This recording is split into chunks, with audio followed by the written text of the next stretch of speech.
We've got a beautiful late winter day out there. A little bit of sun, a little bit of shade. A whole bunch of snow came down last night. It's been quite cold. It's going to be cold for a while more. Story of my life. I feel like you're probably getting tired of hearing it's quite cold out. But I felt like a great day to work on some garden-related infrastructure, some elements that are going to help kickstart seed starting, facilitate season extension for some of our seedlings. And so the focus of this video is just to talk about some experiments and trials, as always, in the low-cost, low-tech, very approachable modality, and asking for your input on that. So I'm going to get into this frame here in a moment. First thing I'll mention here as a side note, I'll be pretty quick on this, we're in the passive solar greenhouse, and I knocked out two rough sketches at slightly different angles of relatively large cold frames. So these, between the two of them, they occupy about half of this whole bed space. And I put glass down on them. They're built based on the salvage glass I could find. And after a really cold last night, probably maybe 12 degrees? I should check. But the soil is fully thawed out. It's cool, but it's nowhere near freezing. And so we're starting to move much closer to being able to direct seed these and get some cold weather crops started. Within a week or so, we'll be seeding and talking about that. I'm pretty excited for that. The main subject of this video, however, is going to be this rack system, which is in the northeast corner of this passive solar greenhouse. It's now tied into the structure pretty lightly, though. I just threw a couple 2.5-inch long screws through one of these legs into the locust upright of the structure. So it's nice and rigid, and the idea is it's permanent, but certainly could come out if need to be. I built it in the garage and then moved it out here, so it's a little smaller than the roof line. Rough dimensions are that it is 8 feet tall in total. It is 3 feet wide in this dimension and about 2 feet deep overall, so 6 square feet per level. And it's built basically around the idea of the space that was available. So the door to this structure still ideally doesn't slam, but that's just me slamming it. But so I get full access to come and go, and it kind of occupies a nook that otherwise I'm not sure what to do in that space. And the idea with this is I wanted to stack a bunch of function and build a structure that at certain times of season could be simply for shelving to hold tools and resources. You know, I can put a hori and things there, little carpenter pencils to mark plant tags and the like. But then these frames I've been making, and recently I picked up a whole bunch of, these are 2x2 oak staves. They're about 6 feet tall. They were in someone's garden. They no longer were using them. They got rid of them. And so I used a chop saw to cut them down into two forms. I've got some that fit 2 per bay and some that fit single per bay.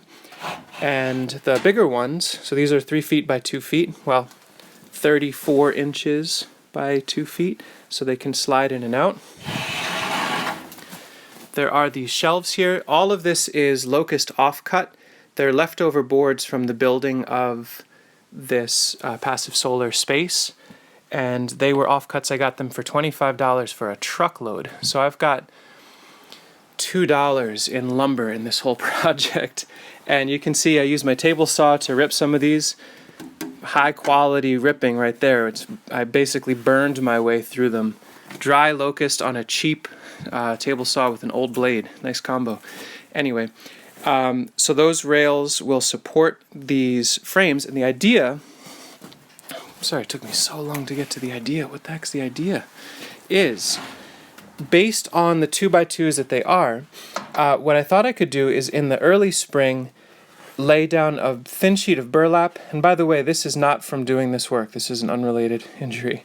Lay down a thin piece of burlap or a door screen on the bottom of this, and then fill these with a nice thick generous layer of seed starting mix, and use these as communal seed starting bays that in this corner I can very easily temporarily frame out a poly wrap that's static on this side and a flap in the front that can roll up and down. So I can have a mini greenhouse inside this space, so get it really warm to help wake up tomatoes and eggplants and seeds that need a lot of excess heat in about a month or so.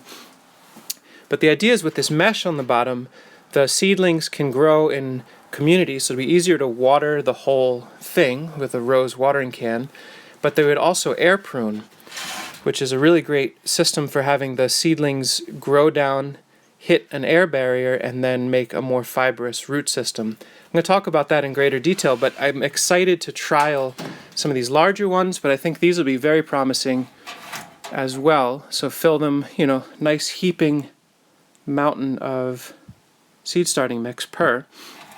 Seed them out, be able to get hundreds and hundreds of seedlings, and then they're mobile. They can move out and sit on bricks out on the patio once we're in early May and we're past freezing, which supposedly will happen someday.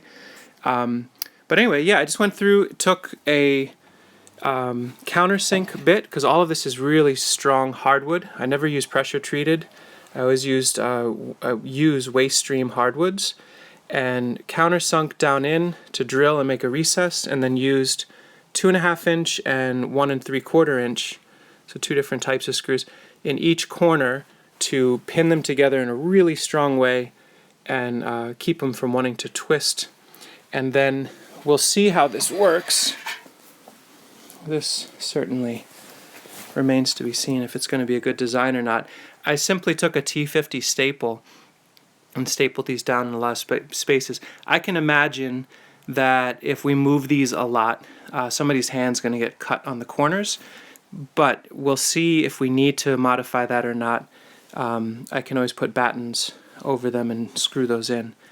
So that's the use in the spring.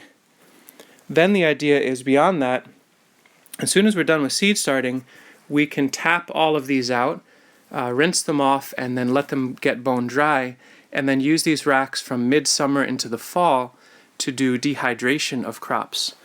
That panel will be off in the summer with a mesh over it, and I can have a solar-driven fan sucking hot air out, keep the poly up so it becomes a solar dehydration space.